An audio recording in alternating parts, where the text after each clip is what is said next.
Salut, je vous parle de Final Fantasy X-2. Alors, si vous vous rappelez, dans ma vidéo sur Final Fantasy X, je vous ai dit que j'étais triste de la fin, que j'étais vraiment triste que Tidus ait disparu. J'ai beaucoup apprécié Tidus et j'avais à la fois envie qu'il puisse exister et aussi qu'il puisse vivre heureux avec Yuna, que les deux amoureux puissent être ensemble. Pour moi, Tidus avait tout donné pour juste être oublié, ce qui m'attristait beaucoup. Donc, étant donné que j'ai réalisé que Final Fantasy X-2 pouvait m'apporter la fin que je voulais, je me suis lancée tête baissée dans ce jeu en espérant voir Tidus de retour, voir qu'il peut exister. Mais toute pleine de joie, j'étais à l'idée de revoir Tidus à la fin de ce jeu.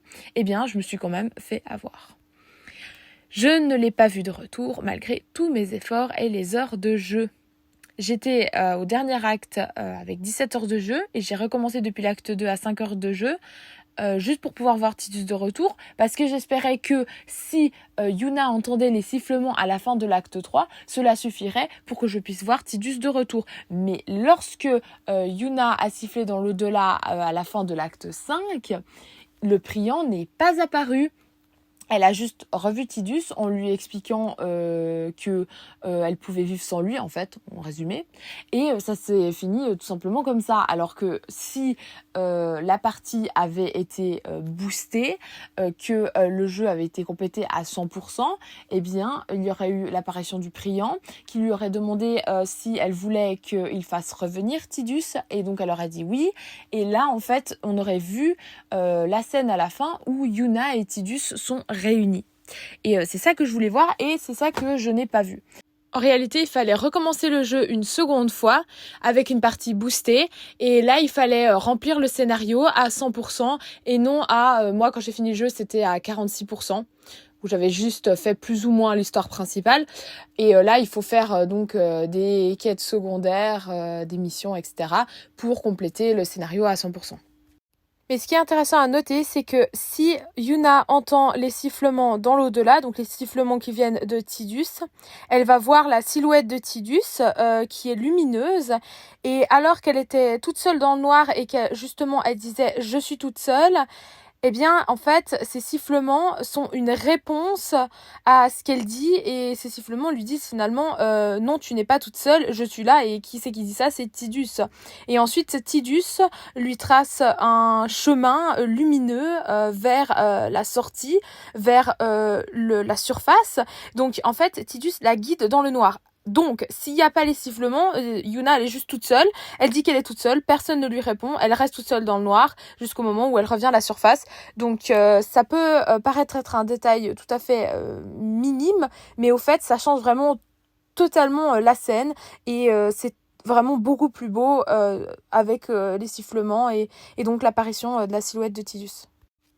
Sinon, la fin du 10-2 où Tidus et Yuna sont réunis semble avoir été prévu dans le 10 parce que dans le 10, à la fin du 10, dans mes souvenirs, et puis j'ai contrôlé parce que j'avais fait des photos de l'écran, eh bien Tidus est sous l'eau et puis il se réveille, il s'étire et il va nager à la surface de l'eau. Après, je ne me rappelle plus exactement la scène qui suit. Est-ce qu'il voit le rivage ? Il nage vers le rivage ou pas, je ne sais plus exactement.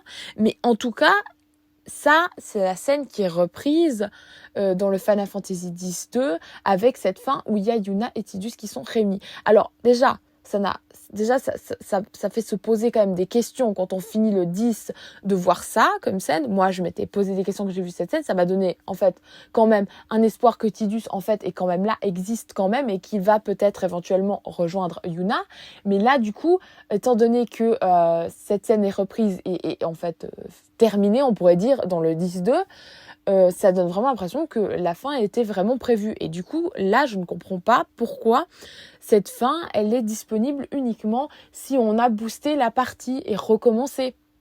Parce que, ça a l'air d'être une fin prévue, donc je pense que c'est une fin qui aurait dû être simplement la fin de base du jeu et non une fin éventuelle en bonus en fait. C'est pas un bonus, ça a l'air d'être vraiment une fin qui devait être là, donc pourquoi est-ce une sorte de bonus en fait? C'est pas un bonus cette fin, elle était censée être là de toute façon, d'après ce qu'on peut voir en fait, tout simplement. Voilà. Donc ça c'est vraiment le point négatif, cette fin qu'on obtient difficilement, voilà. Mais sinon, si on veut parler du jeu en faisant abstraction de ce problème de fin, et qu'on discute donc du jeu avec cette fin où Yuna et Tidus sont réunis, alors on peut dire que ce jeu, ce Final Fantasy X-2, est le bienvenu après le 10, à la fois pour pouvoir prolonger l'aventure et découvrir ce que sont devenus les personnages après le 10. Mais aussi pour voir le retour de Tidus, parce que, comme je vous ai dit, clairement la fin du 10, elle appelait à une suite, à savoir en fait qu'est-ce qui se passe avec Tidus vu qu'il se réveille, que voilà, il nage vers la surface. Donc voilà. Les deux amoureux sont enfin réunis et Tidus peut enfin exister. On a enfin le droit à la fin heureuse attendue. Et comme j'ai dit, il semble qu'elle était prévue. Voilà. Donc c'est pour cela que j'ai trouvé que c'était dépitant de ne pas proposer cette fin à part sous certaines conditions. Et sinon, si on parle de l'histoire d'amour en fait de Yuna et Tidus, même dans le 10-2, en fait, j'ai été quand même au final fort étonnée d'à quel point une histoire d'amour peut être si prenante et si émouvante. La séparation, mais aussi les retrouvailles font verser quelques larmes. Et vraiment, je trouve que les histoires d'amour, c'est hyper fatigant de base. Donc là, j'étais vraiment étonnée d'avoir été aussi émue par cette histoire d'amour, d'avoir joué à un jeu complet juste pour pouvoir voir les amoureux réunis. Ça m'étonne de moi-même en fait. Donc je pense que cette histoire d'amour, elle est vraiment belle et pour moi, c'est la plus réussie qui m'a été donnée de voir dans une œuvre. Sinon, pour parler de Yuna toute seule, j'ai trouvé déjà très sympa qu'elle puisse passer du temps avec Riku, vu que c'est sa cousine dans le 10-2. Mais ce qui était aussi intéressant, c'est qu'elle a appris en fait à développer sa personnalité, chose qu'elle n'aurait pas pu faire aux côtés de Tidus, je pense. Et c'est vraiment comme ça qu'elle s'est forgé son caractère. Et une fois qu'elle est enfin à nouveau réunie avec Tidus, qui lui a toujours eu un caractère bien trempé, eh bien elle a son propre caractère, donc elle ne va pas se fondre sa personnalité dans celui qu'elle aime, mais elle va pouvoir vraiment avoir sa personnalité à elle et tout. Et ça c'est important pour que disons que la relation entre elle et Tidus puisse durer. Donc ça c'est vraiment très intéressant. En ce qui concerne Lulu et Wakka, on est ravis de savoir qu'ils sont ensemble, qu'ils ont un enfant.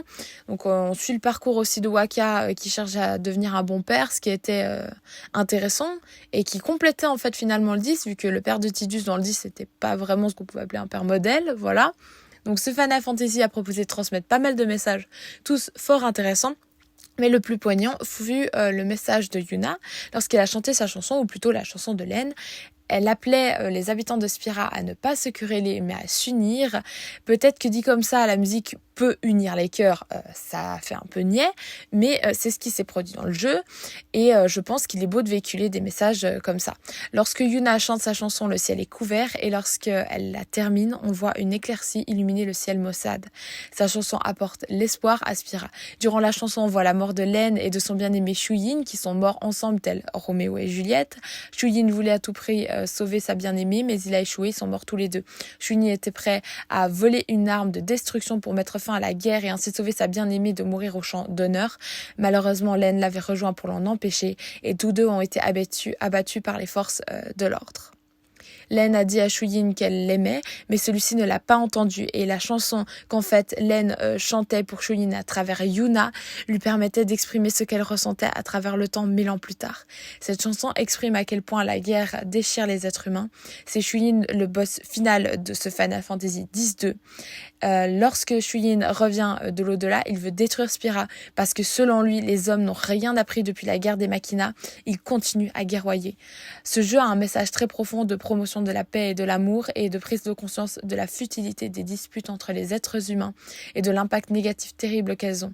J'ai été personnellement touchée par ce Final Fantasy X-2. Je suis quand même très contente d'y avoir joué. Je vous le conseille, surtout si vous avez joué au 10 et que vous êtes resté sur votre fin. Et puis si jamais, allez regarder les cinématiques sur YouTube. Si vous ne pouvez pas obtenir la fin parfaite, faites comme moi. Prenez-vous pas la tête. Sur ce, salut!